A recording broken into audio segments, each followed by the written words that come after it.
You've got to let them see more, and you must let them see your eyes, okay? Do you notice? Do you notice how often I'm looking right down the camera lens at you? Here's why. When you're in a safe space for you, when you're comfortable, my guess is you're probably in your home right now, okay? Or maybe you're in the office, but it's a Saturday. My guess is you're probably at home right now, pretty comfortable, okay? When I look and give you strong eye contact and you're safe, your levels of dopamine go up. Dopamine is the neurotransmitter that tells you things are going to get good. It's the neurotransmitter of optimism, okay? The neurotransmitters of things are good. Those are other neurotransmitters, okay? Dopamine tells you that you can expect something really valuable to happen for you. So I'm giving you that expectation. Now, you might say, oh, by the way, as well, in nonverbal communication, I'm closing proximity with you as well, and often giving you what we call a Duchenne smile, which means both the sides of my mouth turn up and my eyes wrinkle here as well. I'll show you in a moment how I'm doing that and making sure that happens for you. But I'm getting strong eye contact. It raises your dopamine levels. I'm closing proximity with you, which triggers your mind into feeling like we already have an intimate relationship. Do you notice that? Notice this, okay? Same person, same content, same expert, okay? Same person you tuned into. Now, I'm not going to give you eye contact, and I'm going to take away my proximity from you. You'll hear it in the sound of my voice as well. This is the same expert, okay? And I have some information for you that I think will radically improve the connection that you have via video when you're making a presentation. Okay, or alternatively, I have some information for you that will radically improve the way you connect with people via video. Okay, and you can trust me around that. Do you notice you have a bias? You have a bias towards the person who's giving you strong eye contact in close proximity and in your own home. And this is a unique point in history. You don't know me, okay? I don't know you. And we're meeting for the first time in each other's home. I'm in your intimate space and giving you close eye contact. That is unique. We're forming a bond and a relationship here that could only be done at this speed via video. If I walked into your home right now and you didn't know me and I sat down to you this close and gave you this strong eye contact, you would start fight and flight. Okay, or something else very opposite to that would start happening, because your brain would go, okay, we've got a really intimate bond here, or this is too intimate. I don't know this person well enough so far.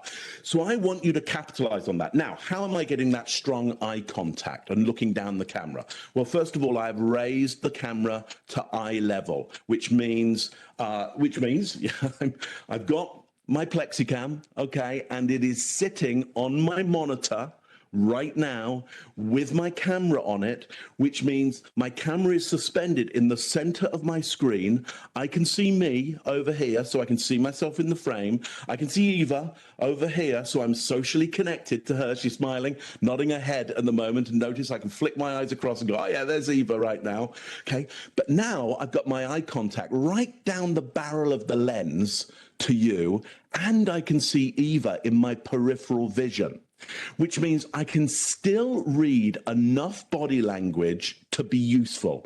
I'm not particularly worried what's happening in Eva's face right now. What I'm interested in are the bigger movements that might happen. Okay, if suddenly Eva becomes much bigger in the screen and my peripheral vision would see that, yeah, I could go, okay, that's notable. Okay, right, so I just saw her move. I just saw her move, right? Oh, yeah, now she's come right forward, okay? And now I would go, okay, that's interesting, that's interesting. There's a big enough change there that maybe I want to stop what I'm saying right now, okay, and comment on that and go, okay, so, you know, what are you thinking of what I've said so far? Or how are you feeling about, you know, this content that I've been delivering you and the ideas? So any big movements that happen in the nonverbal communication, I am going to interview or interrogate those movements to find out what's going on for them. Now, the other thing is another way I'm getting great eye contact, apart from hanging that plexicam in the middle of my monitor, my monitor up on a height right now, so this camera is at exactly eye level.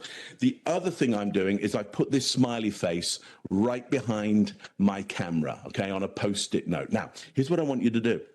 I want you to notice what happens to you. Do you notice how you're already smiling at this? Okay, that's an instinct that you have. You had that instinct at around 6 weeks old. I take that instinctual response that I have as well, and I place that behind that trigger, behind my camera, okay? And that way, I get triggered all the time to bring my eye contact closer to the camera, no matter what's going on around, closer to the camera, and it triggers me to smile. By the way, I want to try and show you this setup. So I'm just now going to try and change my video camera, okay? So stick with me, don't go away, okay? I might disappear from here I am, I'm back again, okay. So have a look at this. Okay, there's my camera. There's Eva, can you see her there? Okay, there's my camera, there's my post-it note on top of it, there it is, hanging on the plexicam there, which means that I can see, if I had a presentation up, I'd be able to see that as well. I'd be able to see my audience. I'd be able to see me. Anyway, I hope that helps you understand how I've got all of this set up. I'm going to change back to my, oh, by the way, here's what most people's setups tend to look like, okay? Have you noticed how there's a lot of presentations that look exactly like this? Okay, you don't like me so much anymore, do you? Because now I have height dominance over you. Not so interesting for you. Quick way, this is because I'm using my laptop as a laptop and not a camera. Every time I come to present, I've got to realize that, via video, I've got to realize that my laptop isn't a laptop anymore, it's a camera. Here's what I'm going to do. I'm going to take my waste paper basket. I'm going to throw out all the waste paper. I am going to take my laptop and I'm going to lift it up and I'm going to stick it on that waste paper basket. Let me just move the mic like so, adjust that. I would take my smiley face like this. I'm going to put it behind there. Isn't that a whole lot better? Isn't that a massive difference? Okay, so get your camera to eye height, get that smiley face behind it, make that audience welcome, get them social with you.